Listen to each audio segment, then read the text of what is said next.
Les choses sérieuses vont commencer les amis parce que ces 2 prochaines semaines, il y a absolument tout qui va changer et donc c'est le moment idéal pour faire un reset, un peu j'allais dire un back to school reset, mais là c'est plutôt un life reset je pense.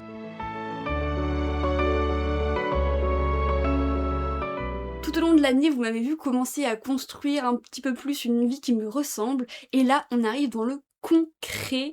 Vraiment j'ai les chocottes, hein, j'ai des frissons. Peut-être que je me mets un peu trop la pression par rapport à ça, mais là j'arrive dans une année qui va être absolument différente des précédentes et j'avoue que j'ai besoin d'un reset pour faire le tri entre tout ce qui va changer, donc me débarrasser de ce que j'ai plus besoin, voir ce qui va arriver et comment me préparer au mieux à construire une vie qui me ressemble un peu plus.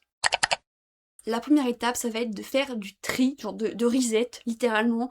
On va se débarrasser des cours d'anglais, faire le tri des vieux vêtements que je mets plus depuis 5 ans. Il va falloir aussi que je fasse du tri dans mon appartement et ici, pour voir ce que je prends, ce que je laisse, parce qu'il va falloir que je fasse les cartons pour pouvoir faire le déménagement qui est en fin de semaine. Et il y aura un vlog spécial déménagement qui sortira normalement la semaine prochaine, si j'ai le temps de monter. Après, en deuxième étape, il faudra que... Attendez, c'était quoi la deuxième étape déjà ? En deuxième étape, ce sera un reset un petit peu plus mental, où je viendrai vous parler de concrètement qu'est-ce qui change. Et en troisième étape, ce sera la planification des projets sur l'an prochain, sur l'avenir. J'ai déjà un peu commencé, parce que j'aime planifier, voir à l'avance où je vais, mais je vous en parlerai plus en détail, et il y a encore des points qui sont un petit peu flous, et qu'on va régler ensemble.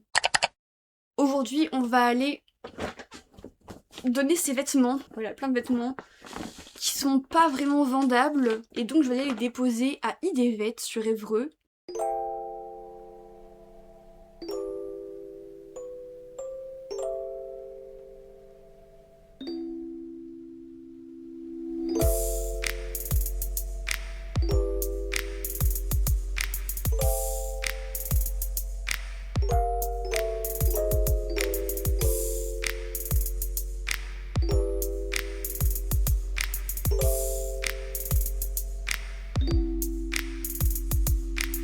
Oh, il fait chaud ici. J'ai vidé toute mon armoire du haut et je pense que j'en ai pas mal à faire déjà. J'ai 1, 2, 3, 4, 5, 6 piles devant moi à trier de on garde, on donne et de je jette. Après je ferai ça avec ce que j'ai sur ma chaise là. En fait je peux mettre tout en même temps je pense. Allez hop. Waouh. Oh non, ça c'est cassé. Et après il me restera à faire l'armoire qui est derrière là-bas dans le coin du salon.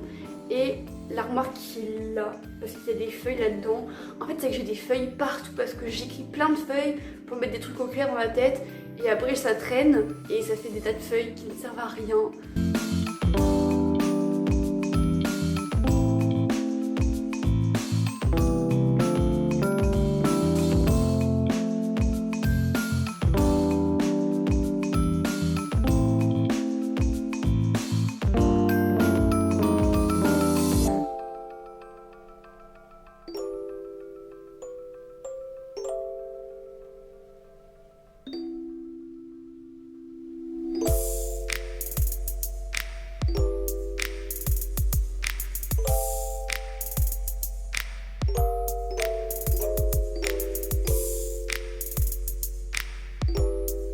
J'ai trié toutes mes petites affaires à l'appart, alors c'est encore pas hyper rangé.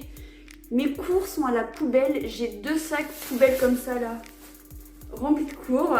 Il y a aussi beaucoup de partitions, parce que mine de rien, avec le solfège, j'analyse, j'ai accumulé beaucoup de partitions papier qui en fait ne me serviront à rien. Et ça me fait mal au cœur de jeter des partitions, mais en même temps, qu'est-ce que je vais en faire quoi? Rien du tout. Ça c'est la pile partition de musique qu'il faut que je prenne parce qu'il y a des parts de piano dedans qui peuvent être intéressantes. Ça c'est la pile cahier à moitié remplie, à moitié vide. Il y en a beaucoup, et classeur. Ça c'est la pile dessin. Ça c'est la pile je ne sais pas quoi faire de ça. Ça c'est la pile feuille. Ça c'est la pile feuille de brouillon. Ça c'est ma pile partition musique. Et ça c'est ma pile livre écriture. Et au-dessus il y a du fourre-tout mais c'est tous mes petits livres, tous mes petits brainstorming.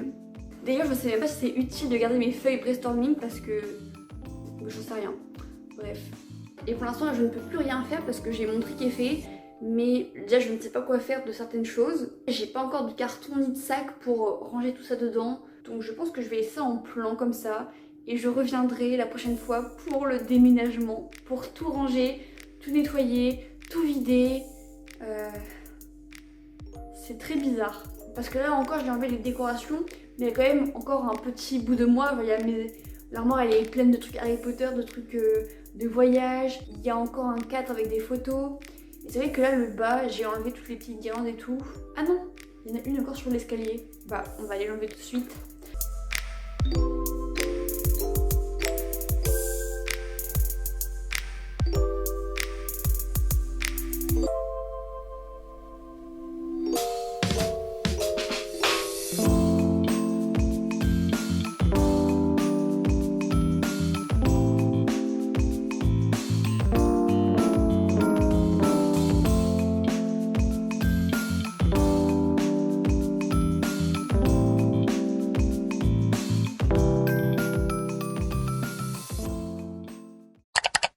Maintenant qu'on a fait du tri physiquement, on va faire du tri là-dedans. J'ai besoin d'y voir un petit peu plus clair, de voir ce qui se termine, ce qui va changer et voir aussi comment j'ai envie que cette année se passe. Cette année, il y a beaucoup de choses qui se sont terminées, notamment la fac. Fac d'anglais, c'est fini. Je pense que je vous l'ai assez répété comme ça. Mais en vrai, c'est pas juste la fac qui s'est terminée, c'est tout ce qui allait autour. C'est le cadre hyper sécurisant parce qu'on sait ce qu'on fait chaque jour de la semaine, donc ça apporte une stabilité à l'emploi du temps qu'on doit respecter et ça me permettait d'avoir plus facilement une discipline autour. Et aussi la fac, c'était une vision d'avenir sur 3 ans. Je savais en entrant en L1 que je serais toujours à la fac en L3, 3 ans plus tard. C'est rassurant de savoir où on va. Et là, cette année, je sais où je vais pendant 1 an, mais après, j'en ai absolument aucune idée. Et c'est drôle parce que depuis le mois d'octobre, je fais des vlogs tous les mois pour montrer cette année de transition. Sauf que je me rends compte que le changement, il va vraiment arriver cette année en fait. Et surtout avec la fac, ce qui se termine, c'est aussi mes potes. J'ai rencontré des gens incroyables avec la fac, des gens qui partent, et des gens qui restent aussi, mais avec qui j'ai pas forcément plus d'affinité que ça, mais je me ferai d'autres potes, et je sais que les potes que je me suis fait là, je les garderai encore pour longtemps. Serval, je la garderai pour très longtemps. J'ai envie que mes enfants et ses enfants soient amis, qu'ils grandissent ensemble, parce que c'est tellement une bonne personne et qu'avec elle, je suis devenue un peu plus une meilleure personne chaque jour. Et ça, c'est important, des amis comme ça. Et la deuxième chose qui va changer, c'est évidemment le logement. Je vais quitter mon petit appartement qui était grand, qui était lumineux, qui était calme. Et là, je vais déménager ce week-end. Vraiment, là, on est le 18. Dans 3 jours, je prends les clés de mon nouvel appart. J'ai un peu du mal à réaliser, je pense. Mais une fois que j'aurai fait les cartons, j'aurai nettoyé l'appart et que j'aurai commencé à vraiment ranger tout, je pense que je commencerai un peu plus à réaliser que ça y est, là je quitte mon appart définitivement, c'est plus chez moi. Et aussi une chose qui va se terminer je pense, ou en tout cas fortement se réduire, c'est l'OHE, l'Orchestre d'Harmonie d'Évreux. Ça me fait tellement de la peine parce que ça fait 10 ans que j'y suis et je suis encore sur Rouen donc je pourrais encore revenir tous les week-ends pour aller à l'OHE, mais j'ai plus envie de rentrer ici tous les week-ends chez mes parents. J'ai envie de prendre mon indépendance, ça me manque. Au Canada, j'étais vraiment hyper indépendante sur tous les plans, financiers, transport, enfin bref, indépendante à 100%. Et là, je le suis plus et c'est hyper frustrant et je veux le redevenir. Mais pour ça, il faut que je rentre moins souvent ici. Et en vrai, j'ai pas grand chose à faire ici. Surtout que maintenant ma petite sœur elle va partir aussi à la fac, loin, qu'elle rentrera pas souvent. Et donc l'OHE, va falloir dire au revoir. Et s'ils ont besoin de moi, je répondrai toujours présente parce que bah en fait on s'amuse trop là-bas. Mais toutes les bonnes choses ont une fin malheureusement. Maintenant qu'on a parlé de ce qui se termine, on va parler de ce qui va changer. Déjà, comme je n'ai plus que des cours au conservatoire, j'aurai beaucoup plus de cours. J'ai pris des cours en plus. Donc j'aurai cours de flûte, musique de chambre, analyse, orchestre, comme cette année. Et en plus de ça, j'ai pris des cours de composition, de direction d'orchestre et de piano. J'ai tellement hâte d'apprendre le piano, vraiment. Je pense que j'ai plus hâte du piano que de tout le reste. Aussi, un truc qui va se rajouter, c'est que... Enfin, c'est pas sûr que ça se rajoute, ou pas de la forme que je l'espère, mais j'ai postulé pour un poste d'enseignement de flûte et j'attends la réponse, donc je croise les doigts très très fort. Et si je suis pas prise, et bah j'irai déposer des CV à Carrefour, encore une fois. Il va y avoir une pile de CV avec juste les miens, je pense, dessus. Et surtout, ce qui va beaucoup changer, c'est que j'ai envie d'avoir beaucoup plus d'écriture et de réseau dans ma vie. J'ai plus envie que la musique prenne toute la place et que l'écriture et les réseaux passent au second plan. Je me suis rendu compte en faisant l'ordre des priorités que ma priorité number one, c'était l'écriture. Je voulais cette année mettre l'écriture en première priorité, après mettre ma chaîne YouTube et après seulement mettre la musique. Et surtout, je pense que tout ça, cette envie d'écrire, cette envie d'avoir plus de réseaux, ça vient d'une envie qui est plus grande, celle de construire quelque chose sur le long terme.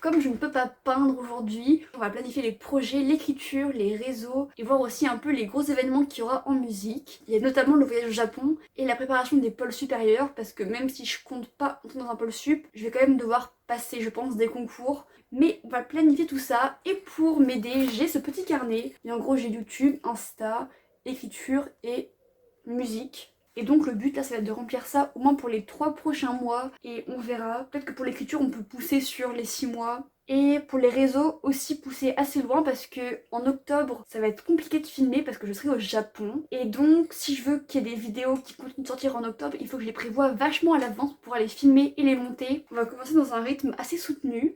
Mes vidéos d'octobre ne sont pas planifiées donc je pense que je vais commencer déjà à trouver des idées et voir ce que je peux mettre. Ah oui, aussi par rapport en fait au réseau, ce que je veux cette année, c'est avoir des sortes de petites séries. Donc sur 1 ou 2 mois, il y aura des thèmes.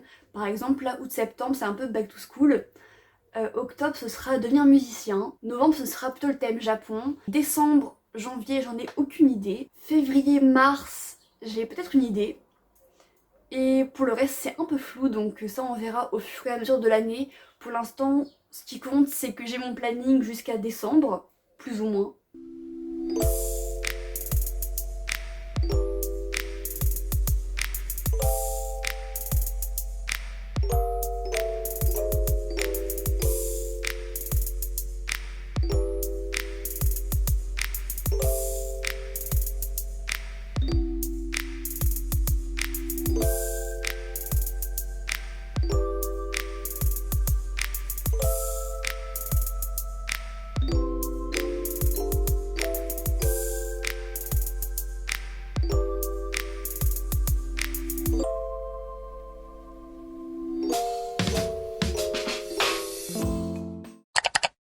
J'ai fait mon petit planning jusqu'au mois de novembre et en fait je vais devoir faire 4 vidéos à l'avance pour qu'elles puissent sortir quand je serai au Japon. 4 vidéos c'est énorme, en fait il faut que je commence dès la semaine prochaine, que je tourne 2 vidéos par semaine. Maintenant je vais planifier l'écriture.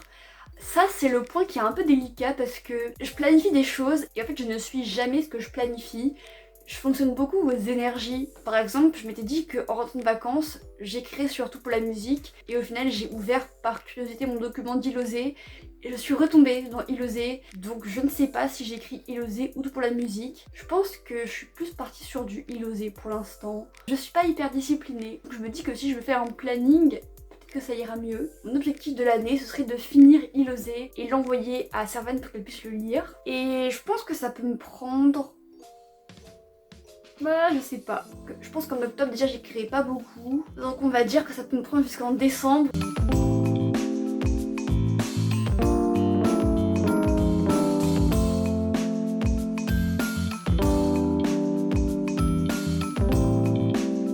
Là j'en suis à la moitié du chapitre 2. Donc je me dis que si le 31 août je peux arriver à la moitié du 3, ça peut être pas mal. Allez, on va mettre 4, genre début du 4.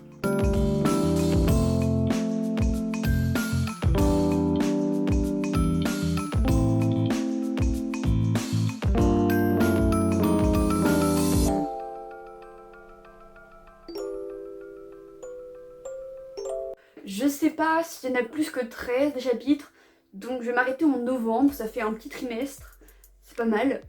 Et on fera la suite, je pense, du planning en décembre. Et en musique, c'est compliqué de planifier pour l'instant parce que j'ai pas les dates de concert, j'ai pas les dates d'examen, j'ai pas les dates de concours, enfin j'ai absolument rien. Je sais que les concours c'est généralement vers mars, avril, mais il faut commencer à les préparer avant. Mais comme c'est plus ma priorité numéro 1, je sais pas trop, donc on va faire ça comme ça.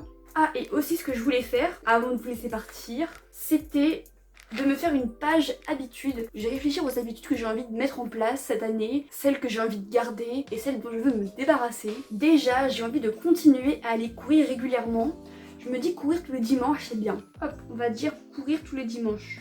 Ce que j'aimerais aussi, c'est lire une demi-heure avant de dormir, à la place des écrans. Je suis pas énormément addict au téléphone, donc ça va. Mais c'est vrai que j'ai tendance à être beaucoup sur mes messages. On va faire du montage ou à écrire sur l'ordinateur. Et mine de rien, c'est pas terrible pour les yeux. Et comme ça me permettra de lire aussi un petit peu.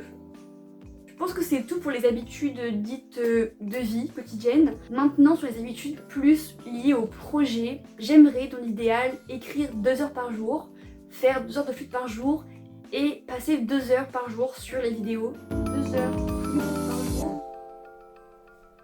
2 heures flûte, tac, écriture, tac, réseau. Est-ce qu'il y a d'autres habitudes à prendre? Marcher 10 000 pas par jour, ça c'est important. Aller au conservatoire à pied, sauf quand il pleut évidemment. Ou marcher 1 heure par... Non, attends. Je sais pas combien de temps il me faut de mon nouveau logement pour aller jusqu'au conservatoire. Je sais pas. Marcher en tout cas. Et voilà, je pense que c'est tout pour les petites habitudes. Et donc c'est tout pour cette vidéo. On a fait un bon reset. Attendez, je vais quand même poser ça pour faire une conclusion digne de ce nom. On a fait un bon petit reset, on a fait du tri, on a préparé, planifié tout pour la rentrée. Maintenant il ne reste plus qu'à mettre en place tout ça et à agir en fait. Parce qu'à un moment donné il faut arrêter de préparer. C'est vrai que ça fait des mois que je prépare tout, que je réfléchis. Et là maintenant, faut agir, donc on va agir. Et maintenant il ne me reste plus qu'à déménager pour commencer officiellement ce nouveau chapitre. Si toi aussi tu veux faire un petit reset, écris en commentaire l'habitude dont tu veux te débarrasser et celle que tu veux prendre en retour. Moi je vous dis à bientôt sur Radio Livre.